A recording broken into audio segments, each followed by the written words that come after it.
Praise the Lord. கர்த்தர் நல்லவர், கர்த்தர் நல்லவர், கர்த்தர் நல்லவர், கர்த்தர் நல்லவர். ஆண்டவருடைய நாமத்துக்கு மகிமையும் கிருபையும் தயவும் மாட்சிமையும் உண்டாவதாக.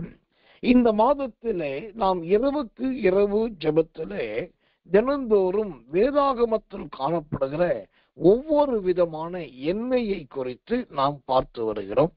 அந்த பலவிதமான எண்ணெய் பெயர்களை உடைய அந்த எண்ணெயை குறித்து பார்த்து வருகிற வரிசையிலே நேற்றைய தினத்திலே சகரியாவின் புஸ்தகம் 4ஆம் அதிகாரம் 12வது வசனத்திலே உள்ள அந்த பொன்னிறமான எண்ணெய் என்று பார்த்தோம்.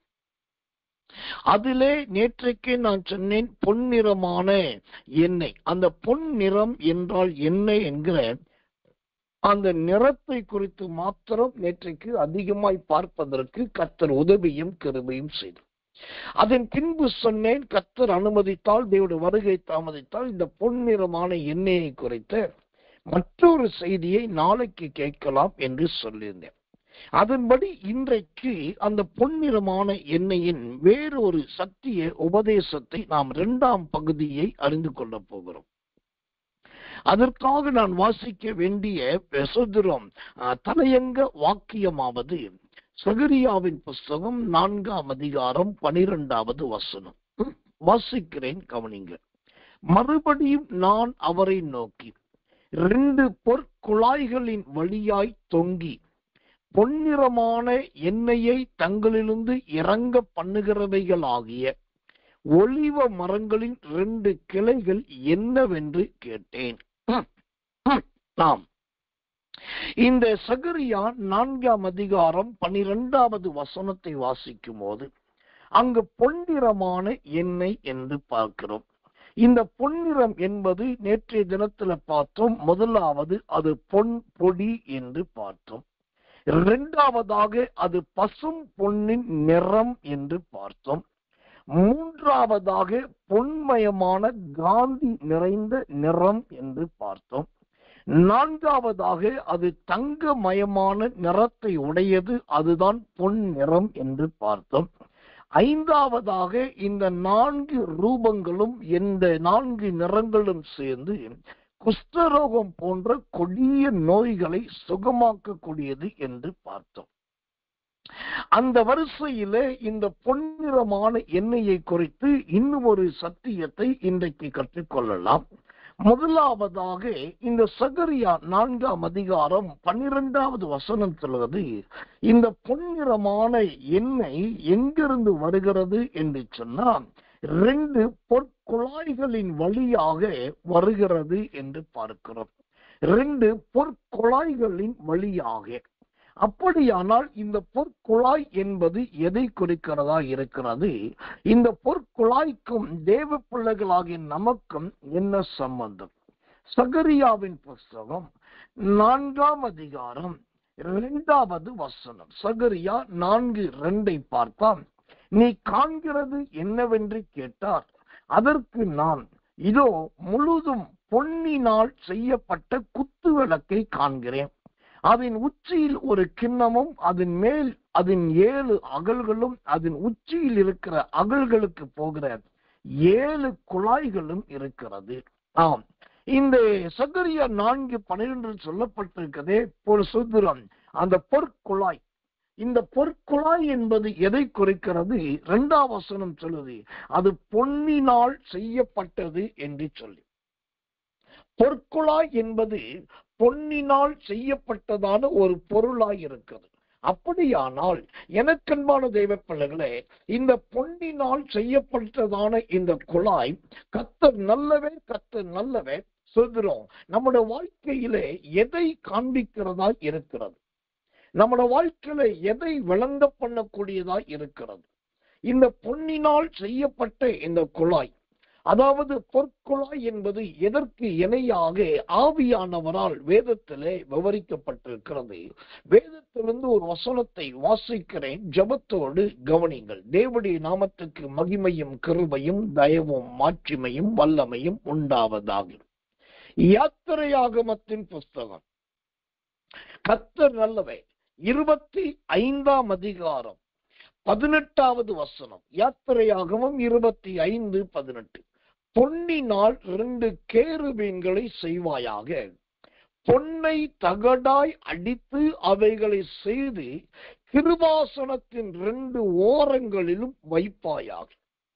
இந்த யாத்திரையாகமம் 25:18 சகரியா 4:12 நீங்கள் ஒப்பிட்டு வாசித்து பார்த்தால் 2 ஒருங்கே ஒன்றாயிருப்பதை பார்க்கலாம். ஏனென்றால் சகரியா 4:12 இவ்விதமாய் சொல்கிறது, 2 பொற்குழாய்களின் வழியாய் தொங்கி அப்படின்னு பார்க்கிறோம். அப்போ பொற்குழாயானது நேராய் வந்து கீழே இந்நாட்களில் நம்ம வீடுகள் இருக்கிற பைப்பை போல வளைந்திருக்கிறோம். இப்போ இந்த பொற்குழாய் என்கிறது பொன்னினால் செய்யப்பட்டது என்று பார்த்தோம். இந்த பொன்னினால் செய்யப்பட்ட பொற்குழாய் எப்படிப்பட்டதாய் இருக்கிறது? யாத்திரையாகமம் 25:18 சொல்லுகிறது, பொன்னை தகடாய் அடித்து, பொன்னை தகடாய் அடித்து. இப்ப நல்லா கவனிக்கணும். இப்போ இந்த பொன்னிற எண்ணெய் வருகிற அந்த பாத்திரம் அல்லது பயன்படுத்தப்படுகிற அந்த பொருள் நல்ல பொற்குழாயா இருக்கிறது. இந்த பொற்குழாயின் அனுபவத்துக்கு வரணும் அப்படின்னா அதற்கு என்ன செய்ய வேண்டும்? யாத்திரையாகமம் 25:18 சொல்லுகிறபடி அது தகடை போல அடிக்கப்பட வேண்டும். பொன் எப்படி இருக்கும்? நல்ல கட்டியா இருக்கும், நல்ல உறுதியா இருக்கும், நல்ல ஜொலிக்கிறதாயும் மினுமனுப்பாய் இருக்கும். ஐயோ ஜொலிக்குதே, ஐயோ மினுமனுக்குதே என்று அதை அடிக்காவிட்டால் அது தகடாக மாறாது. அது தகடாக மாறினால்தான் அது அழகான குழாயாக மாறும். அப்ப எனக்கன்பான தேவச்சனமே, இந்த பொற்குழாய் என்பதும் பொன்னினால் செய்யப்பட்டது என்பதும் எதை குறிக்கிறது? பொற்குழாய் என்பது முதலாவது தன்னுடைய வாழ்க்கையிலே அவர்கள் விசேஷமானவர்கள் என்பதை காண்பிக்கிறது. அதுதான் பொற்குழாய். அதற்கப்புறம் அது பொன்னினால் செய்யப்பட்டது. அந்த பொன் எதை குறிக்கிறது? நல்ல அக்கினியிலே போட்டு புடமிடப்பட்டது. மூன்றாவது, இந்த பொற்குழாய் என்பது தகடாய் அடிக்கப்பட்டது. இந்த தகடாய் அடிக்கப்படுகிறது எது? நீ இதற்கு முன்பாக நல்ல ரூபத்தில் இருந்தாய், நல்ல சாயலில் இருந்தீர்கள், நல்ல பார்க்க அழகாய் இருந்தீர்கள், நல்ல ரூபவனாக ரூபவதியாய் இருந்தீர்கள். இப்போ ஆண்டவருக்குள் வந்த உடனே ஆண்டவருக்காக நீங்க பயன்பட விரும்புனீங்கன்னா ஆண்டவர் முதலாவது என்ன செய்வார்? நீங்க எவ்வளவு பெரிய இடத்துல இருந்தாலும், எவ்வளவு நல்ல ஊழியத்துல என்ன ஸ்தானத்துல இருந்தாலும், ஆண்டவர் உங்களை முதலாவது நல்ல தகடாய் போட்டு அடிப்பார்.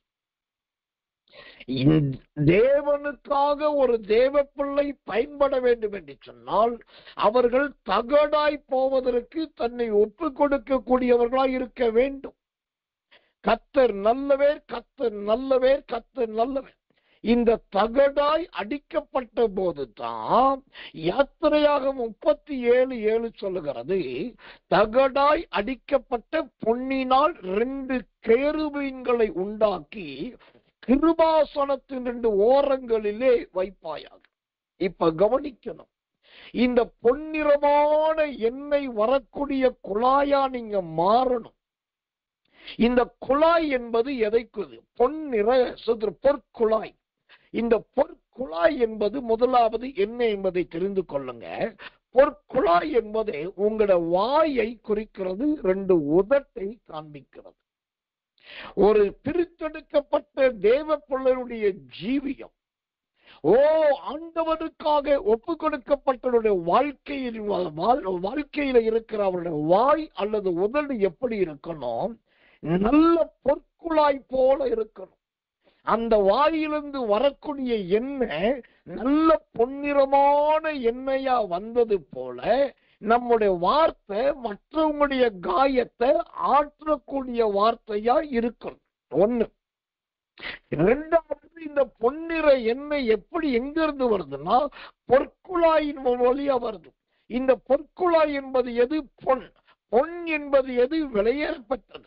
அப்போ நம்மோட வார்த்தைகள் எல்லாமே நல்ல தங்க மயம் போல விலையேற பெற்ற வார்த்தைகளாய் இருக்க வேண்டும். மனம் சலிப்பு வரும், இருதயம் துவண்டு போகும், கை கால் குடைச்சல் உண்டாகும், தலை வலிக்கும், வாழ்க்கையில வெறுப்பு வரும், சூத்திரம் இருதயமானது கசப்பை நோக்கும். இவ்வளவு இருந்தாலும் இந்த நெருக்கடியான மன உளைச்சல்களுக்கு மத்தியிலும் கூட ஒரு தேவ பிள்ளையுடைய வாயிலிருந்து உதட்டிலிருந்து என்ன வரணும்னா நல்ல பொன்னிறமான அருமையான எண்ணெய் வரணும். அந்த பொன்னிறமான எண்ணெயா நீங்க மாறணும். உங்க வாய் நல்ல பொன் போல தங்கமா மாறணும்னா முதலாவது அந்த வாயும் அந்த உதடும் நல்ல தகடு மாறி அடிக்கப்படணும். ஓ கர்த்தர் நல்லவன். வேதத்திலே வாயில் இயேசுவையே வாயில் அடித்தாங்க. கர்த்தர் நல்லவன். அந்த அடியை வாங்கிக்கிட்டு தான் அவர் பொறுமையா அதற்கும் பொறுமையா பதில் சொன்னார். அப்போ ஒரு தேவ பிள்ளையின் ஜீவியம் நல்ல பொன்னிறமான எண்ணெயாகவும் பொற்குழாயாகவும் மாறணும். அப்படின்னா அது தகடாய் அடிக்கப்படுகிற அனுபவமா இருக்கணும். இங்க இன்னொரு ரகசியத்தை சொல்லிடுறேன். நான் ஏன் சோத்திரம் பொண்ணா மாறணும், நான் ஏன் பொற்குழாயா மாறணும், அதுக்காக நான் ஏன் சோத்திர தகடா அடிக்கப்படணும் நீங்க கேட்டீங்கன்னாக்கா இந்த அடிக்கப்படுகிற அனுபவம் வந்தால் மட்டும்தான் நாம் பரலோகத்துக்கு போக முடியும்.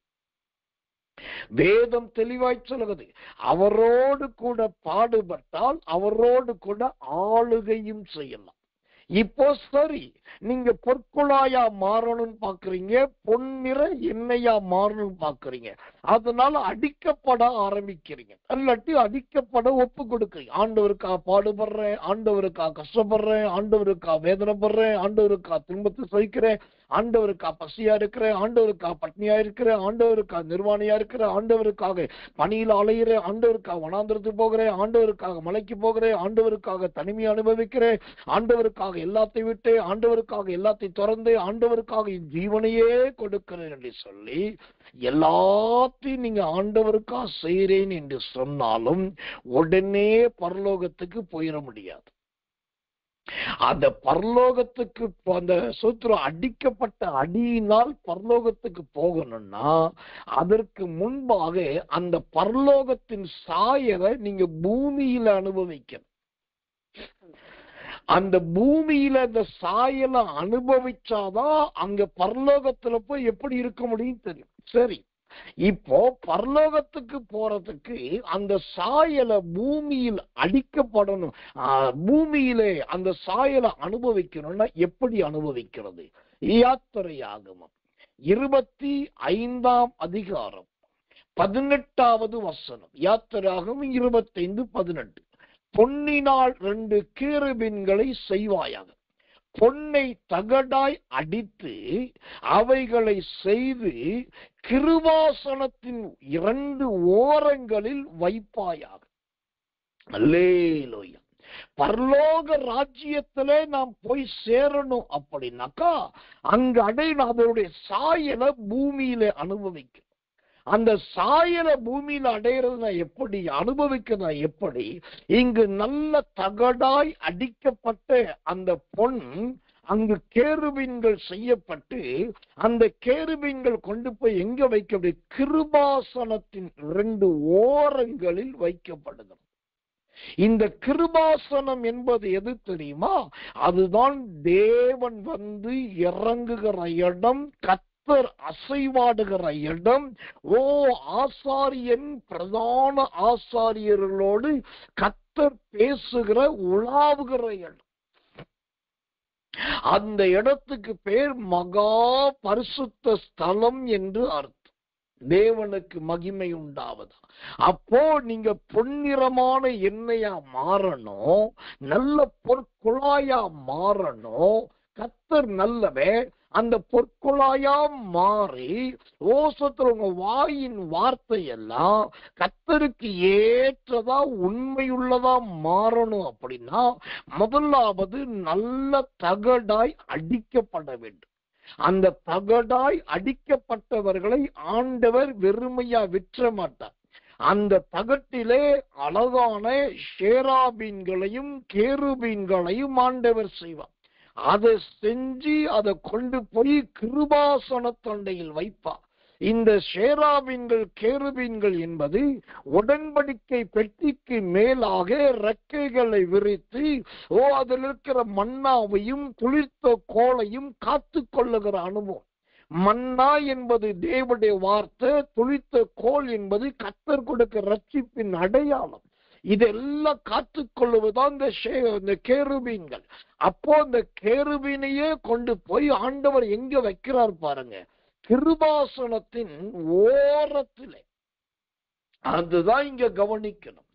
ஓரத்திலே நீங்க எவ்வளவுதான் தங்கமா மாறுங்க, எவ்வளவுதான் பொற்குழாயா மாறுங்க, எவ்வளவுதான் பொன்னா மாறுங்க, எவ்வளவுதான் கர்த்தருக்காக தகடா அடிக்கப்படுங்க, ஆனா பூமியில் இருக்கும் போது தம்முடைய ஜனத்தை தம்முடைய மக்கள் ஆண்டு எங்க கொண்டு வைப்பார்னா ரெண்டு ஓரத்துலதான் வைப்பார். அந்த ஓரத்துல இருக்கிறது எதை குறிக்கிறது? ஏற்ற காலத்தில் உயர்த்தப்படும்படிக்கு அவருடைய பலத்த கரத்தில் அடங்கி இருப்பதை காண்பிக்கிறது. இன்றைக்கு தேவன் சிலரை ஓசத்திர பொன்னாய் உருவாக்கி எடுக்கிறார். தேவன் சிலரை பொற்குழாயா உருவாக்கி எடுக்கிறார்.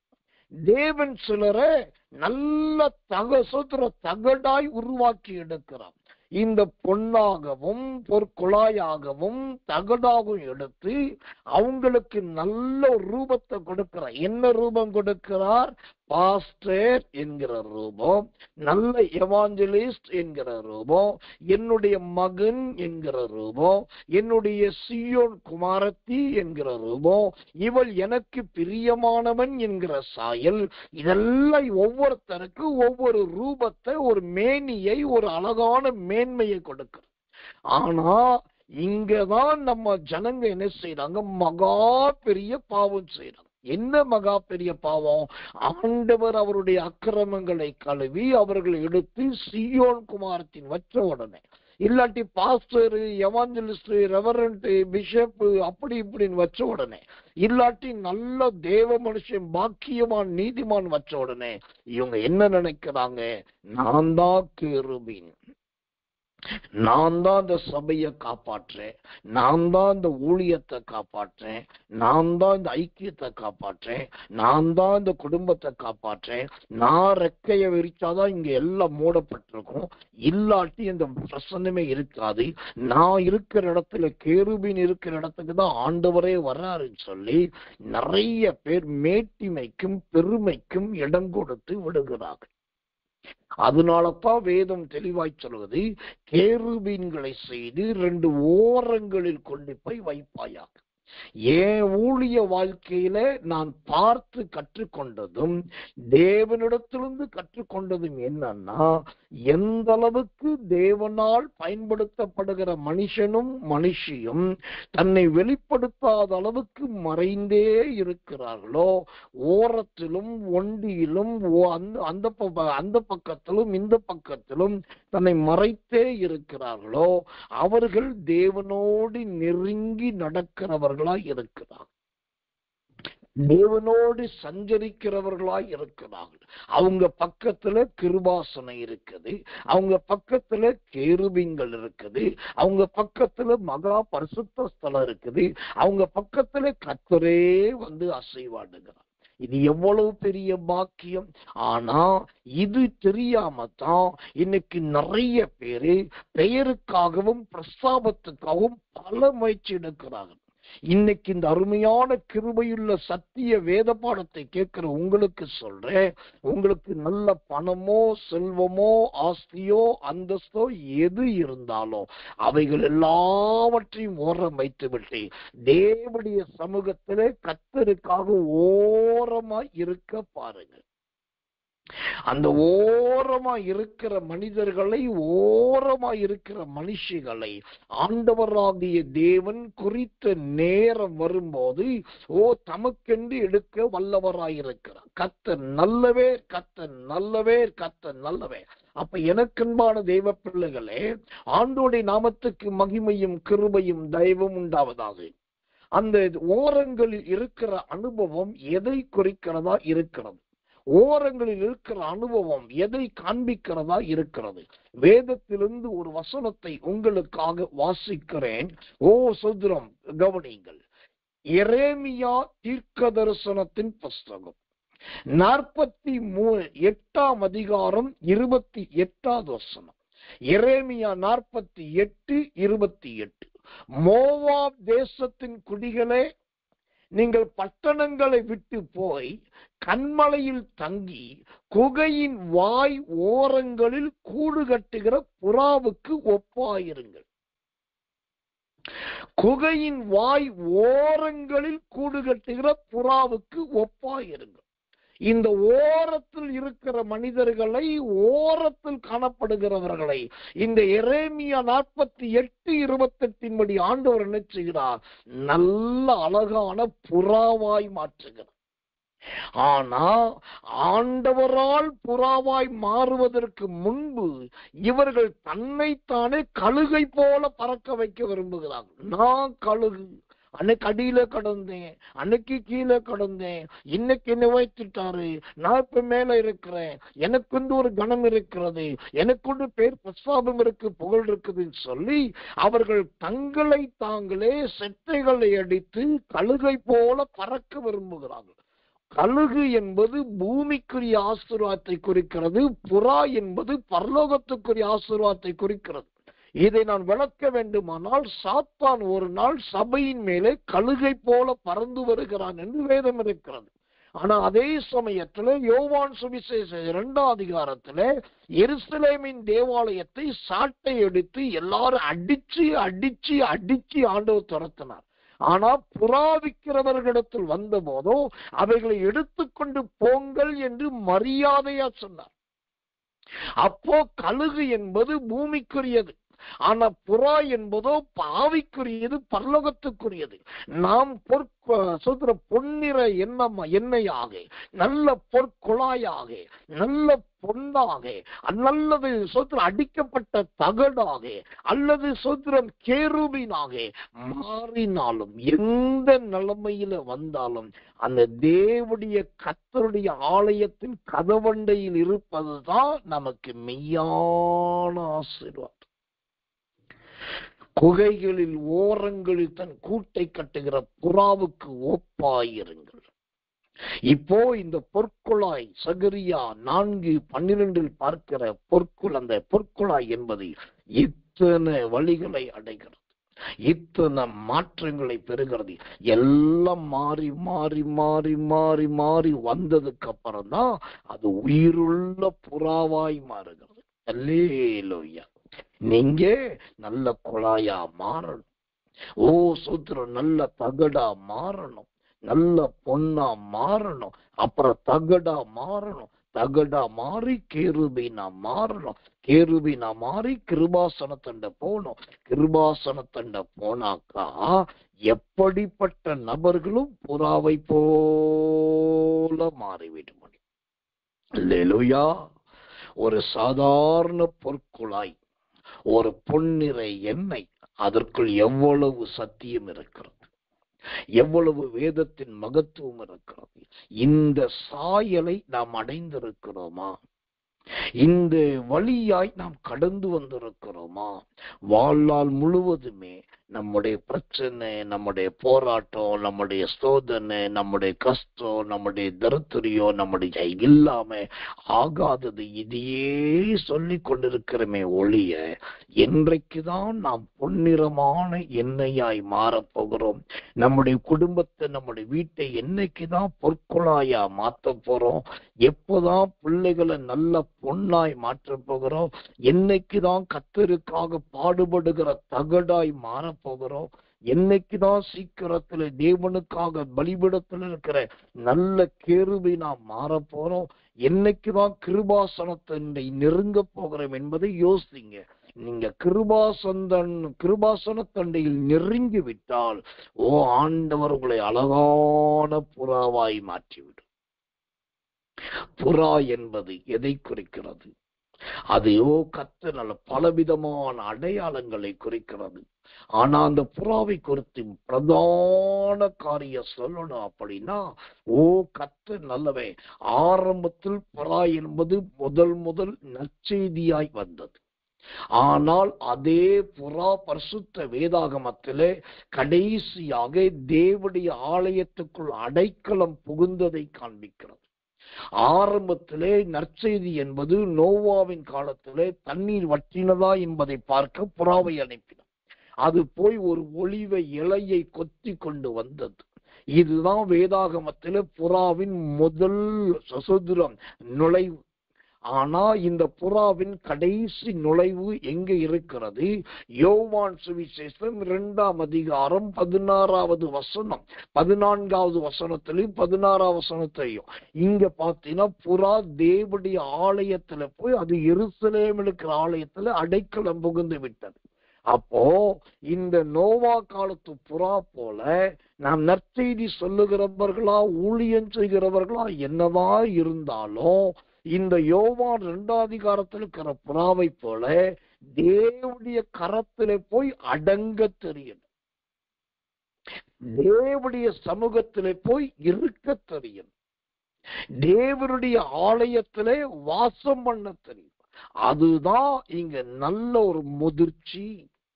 இன்றைக்கு ஆண்டவர்கிட்ட கேளுங்க, ஆண்டவரே நான் வீடு வாங்கணும், பங்களா வாங்கணும், வண்டி வாங்கணும், கார் வாங்கணும். ஜெபிக்கிறது நல்லதுதான், அது நம்முடைய ஊழியத்துக்காக ஜெபிக்கிறது தான். ஆனா அதை விட கேளுங்க, என்னை ஒரு புறாவை போல மாற்றி விடுங்க.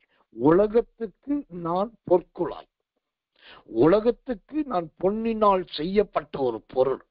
ஆனால் பரலோகத்துக்கோ நாம் புறா. இந்த பொற்குழாய் என்பது பொன்னிறமான எண்ணெய் வருகிற பொற்குழாய் என்பது பூமியின் ஆசீர்வாதத்தை குறிக்கிறது. அந்த பூமியின் ஆசீர்வாதத்தை கடந்து புறாவை போல பறந்து தேவ ராஜ்யத்தின் நுழைவு வாயிலை அடைகிற அந்த பாக்கியத்தை நாம் பெற வேண்டும். கர்த்தர் நல்லவர், கர்த்தர் நல்லவர், கர்த்தர் நல்லவர். இந்த சகரியாவின் புஸ்தகம் 4ஆம் அதிகாரம் 12வது வசனத்தின்படி பொன்னிறமான எண்ணெய் என்பது முதலாவது பொற்குழாய் என்று பார்த்தோம். இரண்டாவதாக அந்த சகரியா 4ஆம் அதிகாரம் 12வது வசனம் சொல்லுகிறது ஒலிவ மரங்கள் என்று பார்க்கிறோம். இந்த பொன்னிறமான எண்ணெய் வந்து அது எங்கு இறங்குகிறது? நேர ஒலிவ மரத்துக்கு வருகிறது.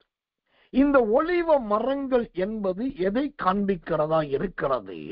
ஓசியா தீர்க்க தரிசனத்தின் புஸ்தகம் 14ஆம் அதிகாரம் 6வது வசனம்.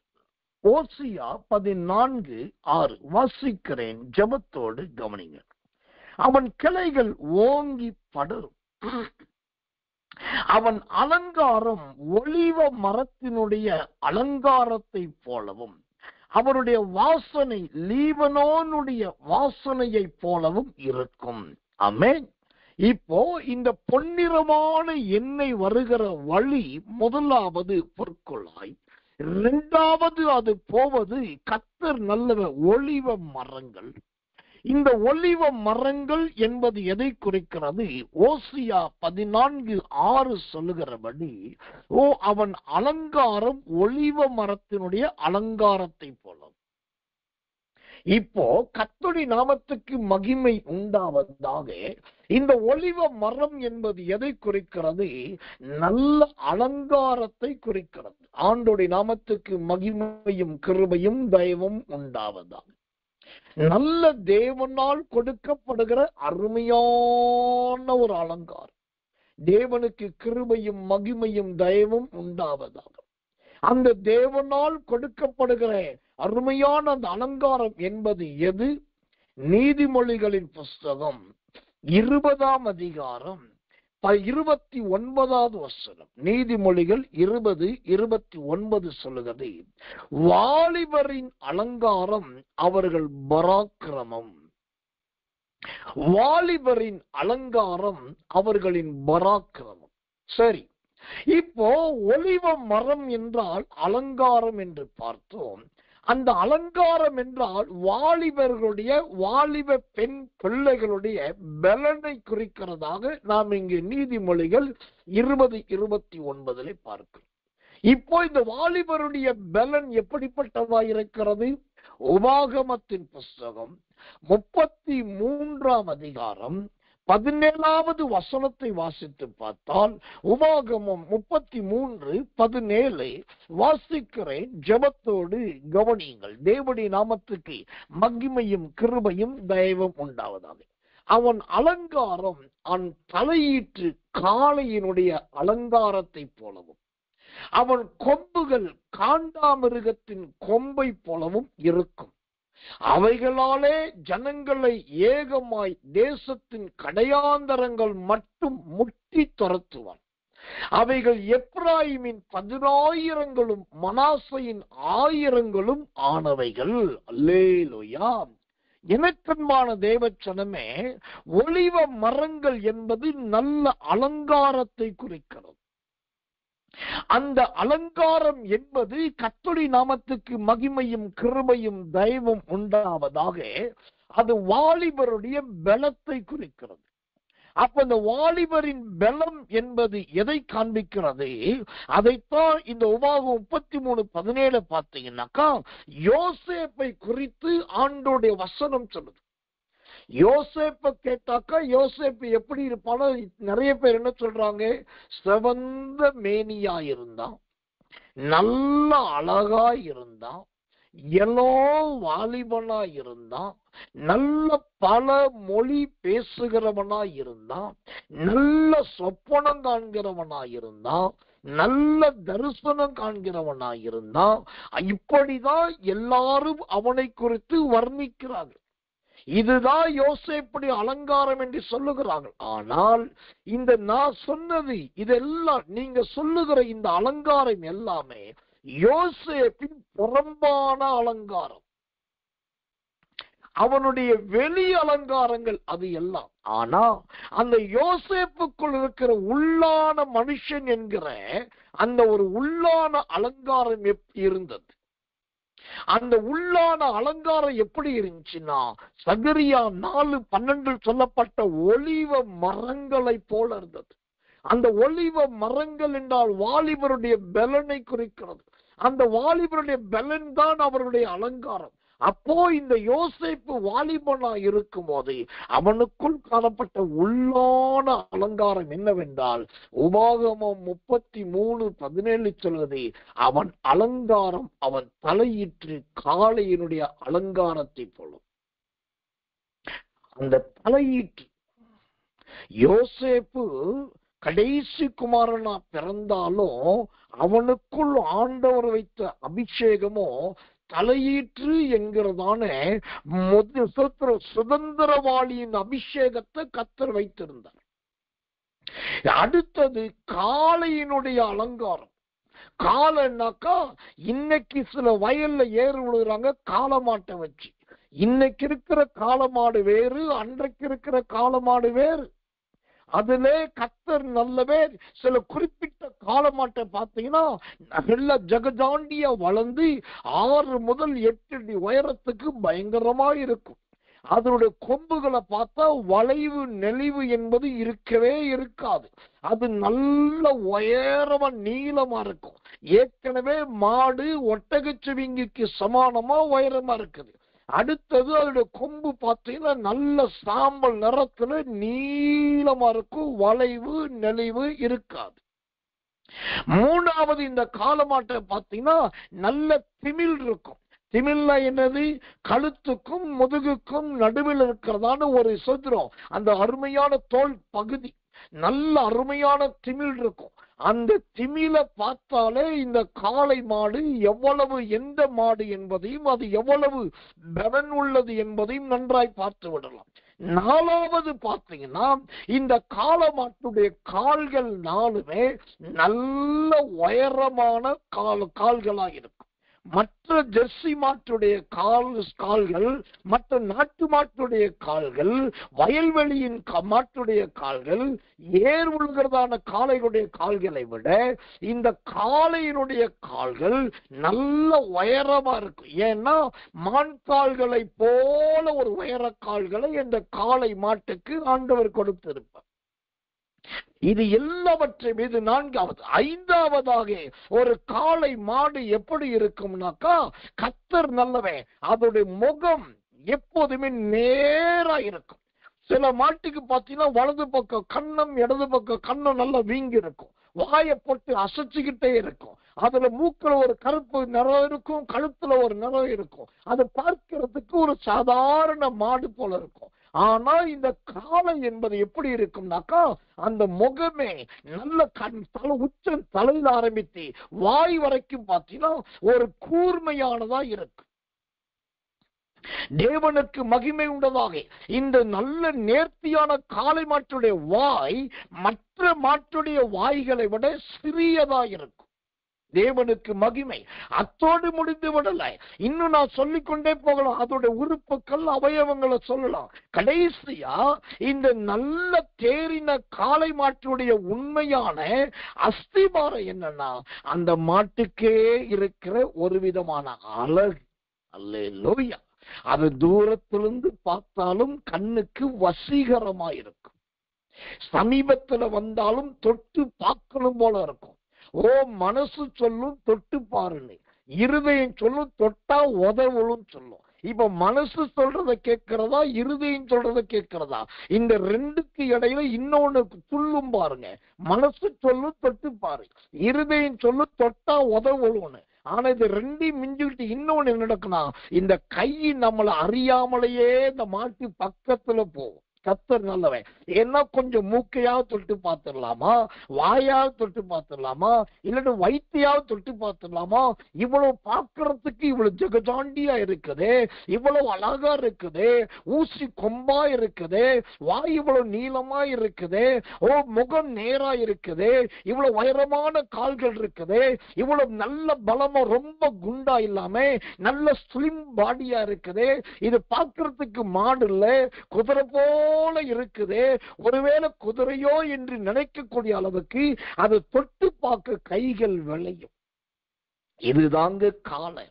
இப்போ ஒரு காளையை குறித்து ஏதோ நானே காளையை பெற்று வளர்த்தது போல இவ்வளவு சொல்லி இருக்கிறேன். இந்த காளையை குறித்து இவ்வளவு விவரிக்கிறேன்னா, ஆண்டவர் இந்த யோசேப்பை காளைக்கு ஒப்பிட்டு தான் சொல்றார். அந்த காளையே இவ்வளவு அழகா இருக்குன்னா, யோசேப்புடைய உள்ளான மனுஷன், அவனுடைய உள் அலங்காரம் இந்த உபாகமம் 33:17 சொல்லுகிறபடி காளையினுடைய அலங்காரத்தை போலவும். அல்லேலூயா. இங்க பொருத்தமில்லாத ஒரு வசனத்தை பார்க்கலாம். யோசேப்பின் வாலிபனுடைய அலங்காரத்தை சொல்லும் போது பொருத்தமில்லாத ஒரு வார்த்தையை பாருங்க. உபாகமம் 33 அதே 17 வசனத்துல காளையினுடைய அலங்காரத்தை போலவும் சொல்லிட்டு, அவன் கொம்புகள் காண்டாமிருகத்தின் கொம்பை போலவும் இருக்கும். மாடு காளமாடு, கொம்பு காண்டாமிருகத்தின் கொம்பு. இது என்னையா, இது ஏட்டிக்கு போட்டியா இருக்குது அப்படின்னா என்ன அர்த்தம் தெரியுமா? நீங்க கொம்பு சீவுறதுக்கு மற்ற மாட்டுடைய கொம்பெல்லாம் ஈஸியா சீவிடலாம், அது இழைச்சி எடுத்துடலாம். ஆனா இந்த நல்ல ஜெகஜாண்டியா இருக்கிறதான இந்த காளை மாட்டு கொம்பு எப்படிப்பட்டது தெரியுமா? அந்த மாட்டுடைய முழு பலனே அந்த கொம்புலதான் இருக்குது. கர்த்தர் நல்லவன். காலுக்கு வேணா லாடாடிக்க முடியுமே தவிர அந்த கொம்பை தொடுவதற்கு ஒருவருக்கும் உரிமை இல்லை. ஏன்னாக்கா அந்த கொம்புக்குள் ஆண்டவர் அந்த காளையினுடைய முழு பலத்தை வைத்திருக்கிறார். பொன்னிறமான எண்ணெயா மாறணும், பொன்னிறமான எண்ணெயா வரணும். அப்படின்னா நீங்க நல்ல ஒளிவ மரமா மாறணும். அந்த ஒளிவ மரமா மாறணும்னாக்கா, ஓ கர்த்தர் நல்லவே, அது வாலிபரின் பலத்தை போல பலத்துக்கு மேல் பலன் அடையணும். அந்த பலத்துக்கு மேல் பலன் அடைஞ்சாக்கா, ஓ நீங்க நல்ல சூத்திரம் அலங்காரமானவர்களாய் மாறுவீங்க. அந்த அலங்காரம் காளை மாட்டினுடைய அலங்காரமாய் மாறி ஆண்டவர் பார்ப்பார், உனக்கு அலங்காரம் மட்டும் கிடையாது, உன் கொம்புக்கு ஒரு பலன் கொடுக்கிறேன், அது காண்டா மிருகத்துக்கு ஒப்பான பலன். இந்த வார்த்தை நீ நல்லா கவனிக்கணும். காளமாட்ட சொல்லும் போது காளை மாடு கூட அங்க சொல்லப்படல, காளையினுடைய அலங்காரம் என்றத மரியாதையா சொல்லப்படும். ஆனா கொம்பு என்ற வார்த்தை வரும்போதோ காண்டா மிருகத்தின் கொம்புன்னு சொல்றாரு.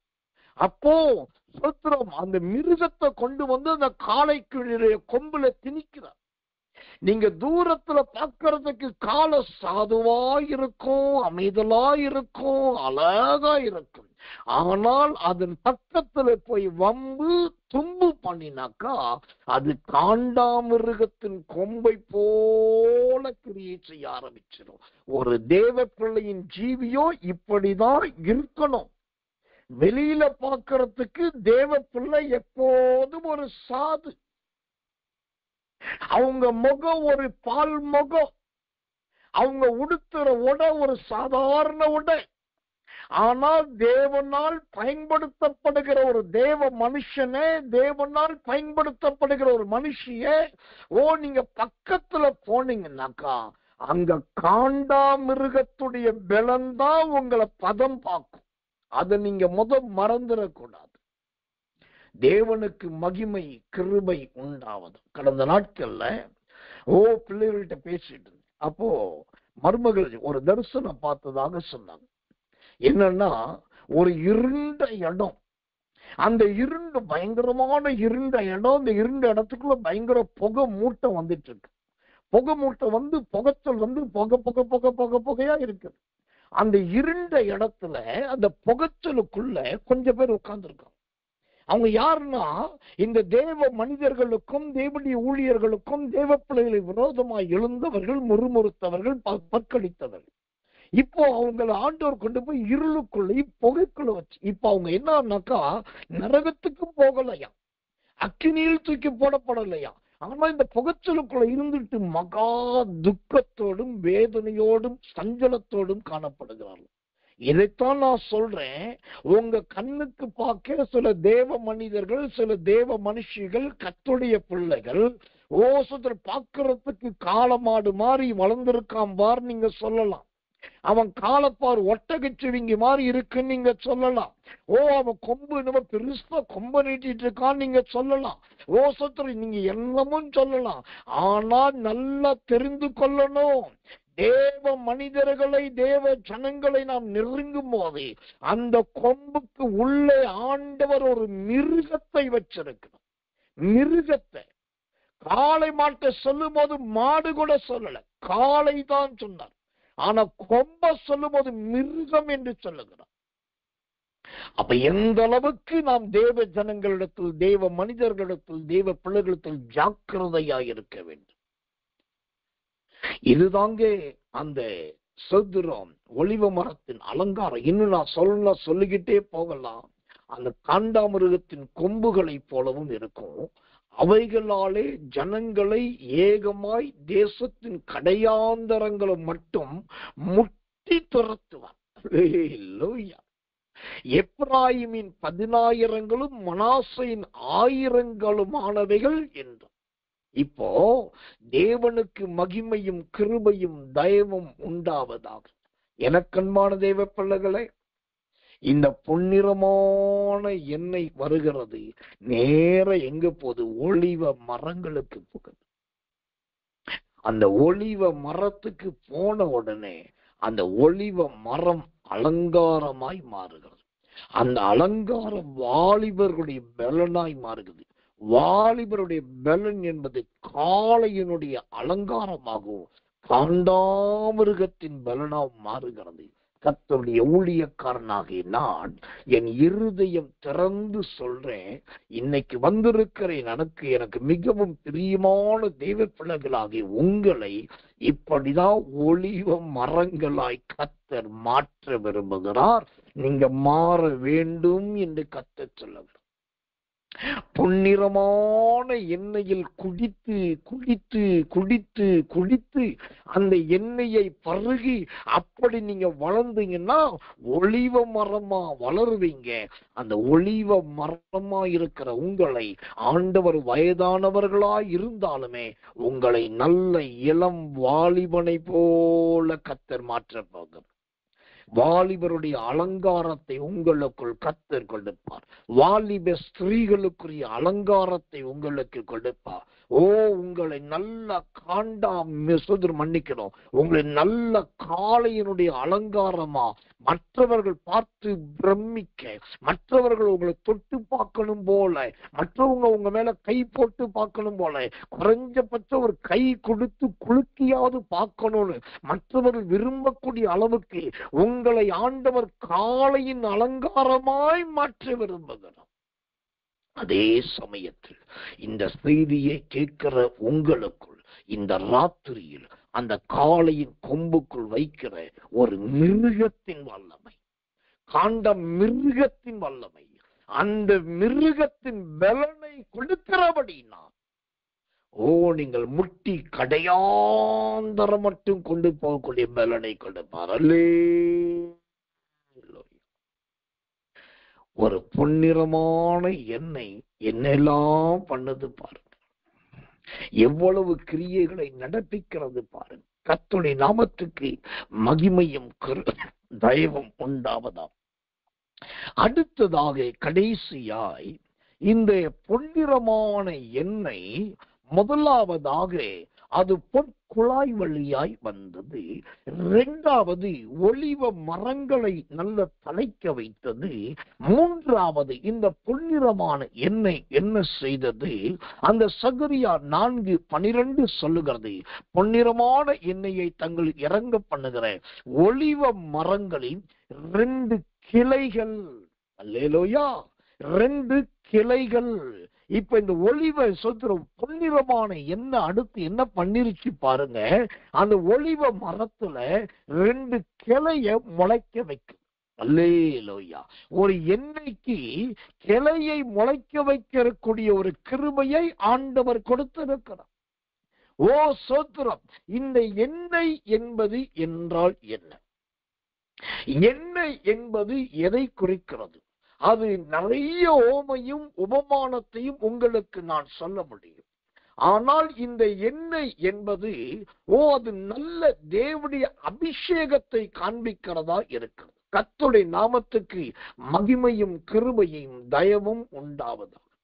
நல்ல எண்ணெய் என்பது அருமையான தேவனுடைய அபிஷேகத்தை காண்பிக்கிறது.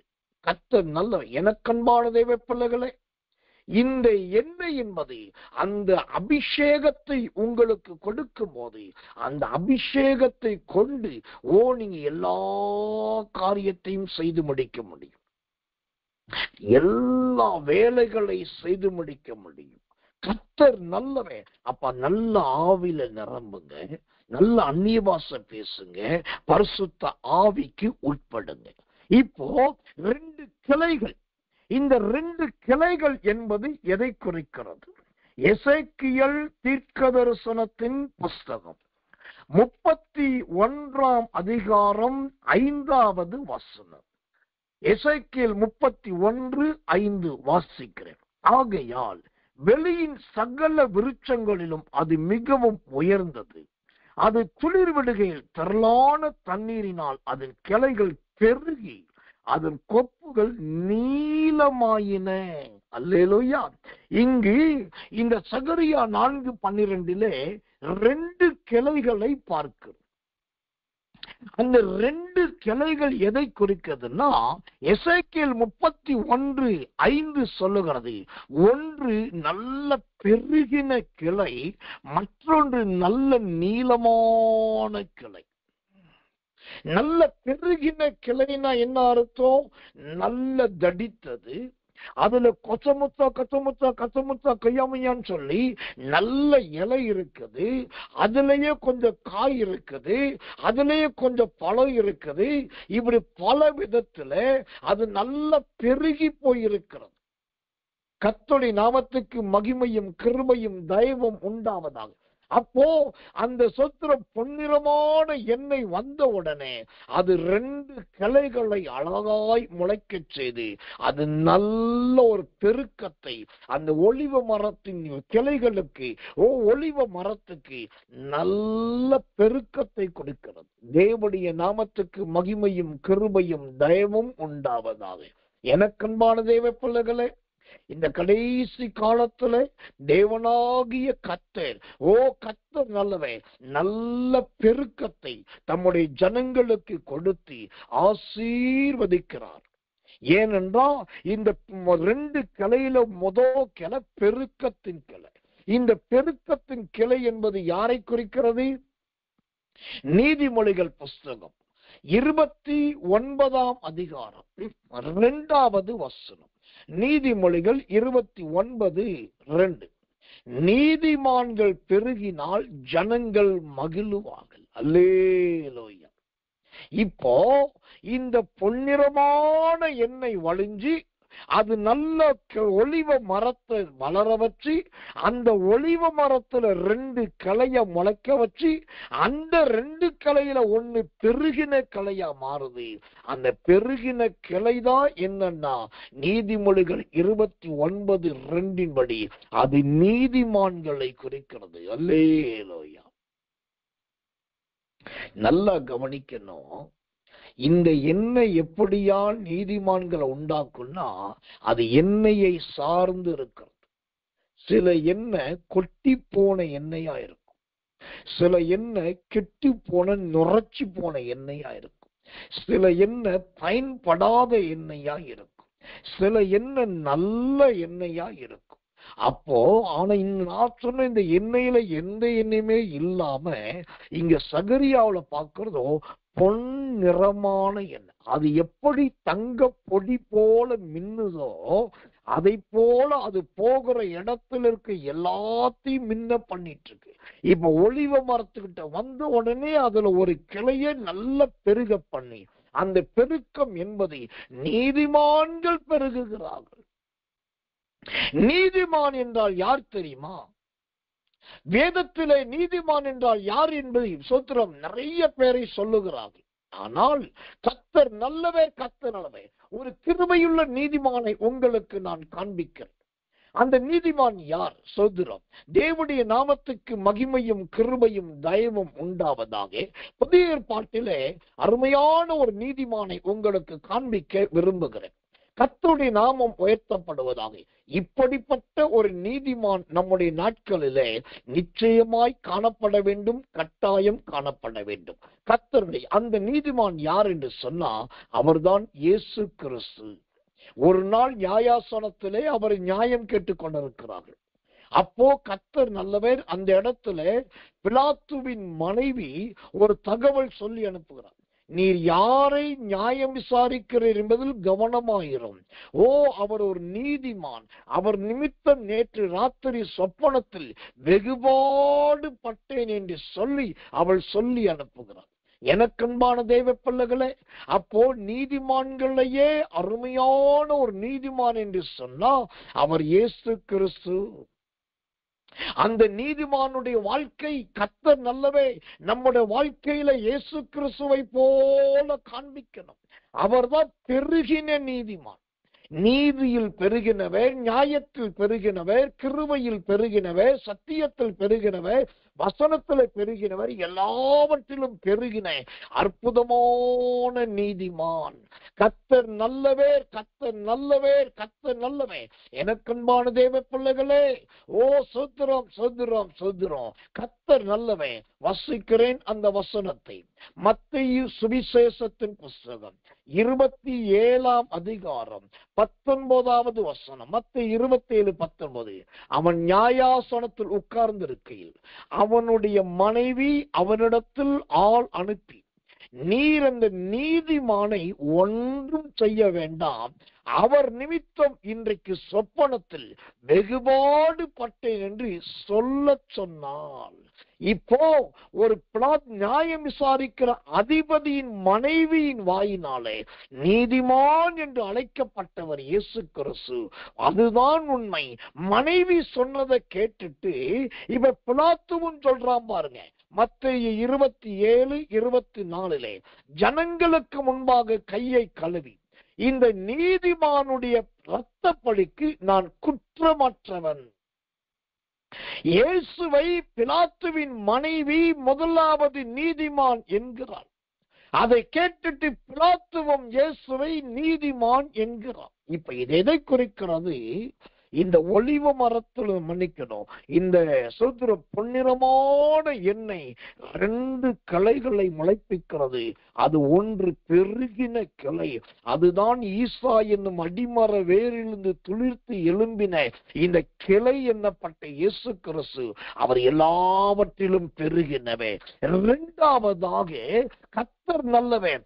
இந்த சோத்திரம் 2வது கிளை எதை குறிக்கிறதா இருக்கிறது? எசேக்கியேல் 31:5 சொல்லுகிறது, அதன் கிளைகள் பெருகி அதன் கொப்புகள் நீளமாயின. கொப்புகள் நீளமாயின. இங்க 2வது கிளை அருமையான நீளமான கிளையை காண்பிக்கிறதா இருக்கிறது. கர்த்தருடைய நாமத்துக்கு மகிமையும் கிருபையும் தயவும் உண்டாவதாக. நல்ல நீளமான ஒரு அனுபவம். எனக்கன்பான தேவ பிள்ளைகளே, நம்முடைய வாழ்க்கையில ஒன்று நாம் பெருக வேண்டும், 2வது நாம் நல்ல நீளமாக வளர வேண்டும். கர்த்தர் நல்லவே. தேவனுடைய நாமத்துக்கு மகிமையும் கிருபையும் தயவும் உண்டாவது. அந்த நீளமான அனுபவம், ஓ சோத்திரம், தேவனுடைய ஆலயத்தின் அனுபவத்தை காண்பிக்கிறதா இருக்குது. அந்த நீளமான அனுபவம் என்பது ஓ சோத்திரம் பெரிய செட்டைகளை காண்பிக்கிறதா இருக்கிறது. கர்த்தர் நல்லவே. அந்த நீளமான அனுபவம் என்பது நல்ல சோத்திரம் மறைப்பை காண்பிக்கிறதா இருக்கிறது. அந்த நீளமான சோத்திரம் அந்த கிளையானது நிறைய காரியங்களை மறைக்க வேண்டியவைகளை மறைத்து மூட வேண்டியவைகளை மூடி தனக்கு அடக்கி வைத்துக் கொள்ளுகிறதை காண்பிக்கிறது. கடைசியா இந்த நீளமான கிளை என்பது எதை குறிக்கிறதா இருக்கிறது? தேவனுடைய ஆலயத்திலே தொங்குகிற நல்ல சீலைகளை, நல்ல தொங்கு திரைகளை காண்பிக்கிறது. இந்த நீளமான கிளைகள் தான் ஓ தேவனுடைய கிரியைகளை மூடி மறைத்து பாதுகாக்கிறவைகள். இந்த கடைசி காலத்துல நாம் நீளமான கிளைகளாய் வளர்ந்து ஓ அதை கொண்டு தேவனுடைய ஊழியக்காரர்களை பாதுகாக்க வேண்டும், தேவனுடைய சபைகளை பாதுகாக்க வேண்டும், தேவனுடைய ஊழியங்களை பாதுகாக்க வேண்டும். அதற்காகத்தான் தேவன் நம்மை நல்ல நீளமான ஒரு ஆசீர்வாதத்துல ஆண்டவர் வைத்திருக்கிறார். எனக்கன்பான தேவ பிள்ளைகளே, இந்த மகிமையின் கிருபையின் கரம் உங்க வாழ்க்கையில அப்படியே இருப்பதாக, அப்படியே இருந்து மகிமையும் தயவுமாய் நடத்துவதாக. கர்த்தர் நல்லவே, கர்த்தர் நல்லவே, கர்த்தர் நல்லவே. கடைசியா ஒரு வார்த்தையை நான் சொல்லி முடிக்கிறேன். எசேக்கியேல் புஸ்தகம் 41 13வது வசனம். எசேக்கியேல் 41:13. அவர் ஆலயத்தை 100 முழ நீளமாகவும் பிரத்யேகமான இடத்தையும் மாளிகையையும் அதன் சுற்று சுவர்களையும் 100 முழ நீளமாகவும் அளந்தார். முதலாவது பெருகின கிளையை சொன்னேன். அது நல்ல இயேசு கிறிஸ்துவை நீதிமானை காண்பிக்கிறது. நீதிமான் என்பது இயேசு கிறிஸ்து. இப்போ இந்த நீளமான கிளை என்பது எதை குறிக்கிறது? ஒன்று, ஓ கர்த்தர் கர்த்தர் நல்லவர் ஆலயத்தை காண்பிக்கிறது. இரண்டாவது, அது நல்ல பிரத்யேக இடத்தை காண்பிக்கிறது. மூன்றாவது, மாளிகையை காண்பிக்கிறது. ஒரு நம்முடைய ஆவிக்குரிய ஜீவியம் நல்ல நீளமா போகும்போது அது ஆலயத்தை போல பரிசுத்தமானதாய் மாறும்.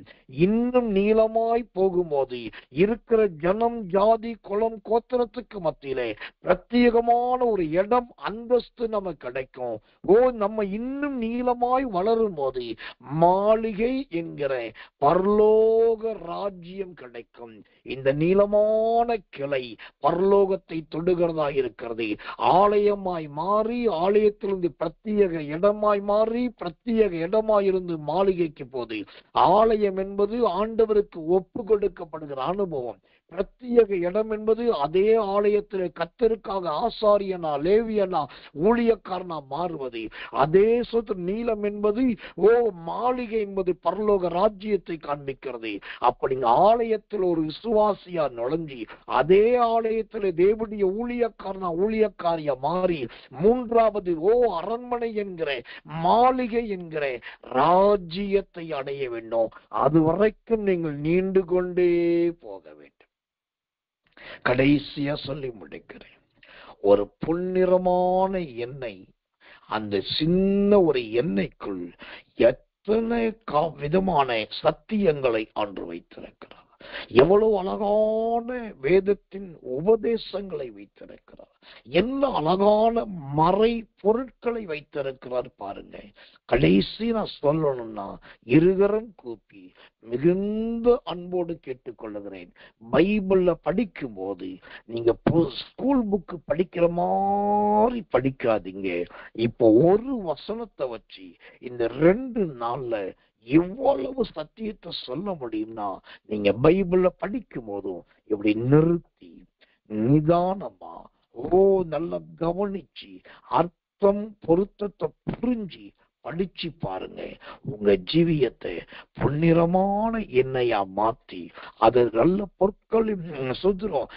பொற்குழாய் வழியா வர வச்சு உங்க மூலமா ஒலிவ மரங்களை உண்டாக்கி, அந்த ஒலிவ மரங்கள்ல ஒலிவ கிளைகளை ஏற்படுத்தி, அந்த ஒலிவ கிளையில ஒன்னு நீளமாகி மாளிகையை அடைந்ததை போல உங்களையும் என்னையும் தேவனுடைய ராஜ்யத்தை கர்த்தர் அடைய பண்ணுவாராக. நாம் ஜெபிப்போம். அன்புள்ள நல்ல பரம பிதாவே, நல்ல அருமையான இந்த சாயங்காலம் கடந்த ராத்திரி வேளையில் இதோ நாங்கள் ஒருமித்து உங்களுடைய தேவ சமூகத்தில் வரும்படி ஆண்டவர் கொடுத்த நல்ல கருணைக்காக செலுத்துகிறோம். சகரியா 4:12 படி பொன்னிறமான எண்ணெயை குறித்து நேற்றைக்கு முதல் இன்றைக்கு வரைக்கும் நிறைய சத்தியங்களை சொல்லிக் கொடுத்தீரையா. இதை காதால கேட்டுவிட்டு பிரசங்கம் நன்றாயிருக்கிறது சொல்லிவிட்டு போகாதபடி மெய்யாகவே ஒவ்வொருவரும் பொன்னிறமான எண்ணெயாய் மாறட்டும், பொற்குழாய்களாய் மாறட்டும், ஒளிவ மரங்களாய் மாறட்டும், நல்ல ஒளிவ கிளைகளாய் மாறட்டும். அவைகளில் ஒன்று கர்த்தர் நல்லவை மாளிகையை அடையட்டும். கர்த்தருடைய வார்த்தை அப்படியே சம்பவிக்கட்டும். அதிகாலை இருட்டோட ஜெபத்துல கலந்து கொண்டு நல்ல அபிஷேகத்தை, வெளிப்பாடுகளை, தீர்க்க தரிசனங்களை பெற்றுக்கொள்ள பிள்ளைகளை குடும்பமாய் அழைத்து வாரும். நீ ஜெபத்தை கேட்டதற்காக ஸ்தோத்திரம். இயேசுவின் ரத்தம் ஜெயம். இயேசுவின் நாமத்தில் ஜெபிக்கிறோம். ஜெபம் கேளும் ஜீவனுள்ள நல்ல பிதாவே. ஆமென், ஆமென், ஆமென்.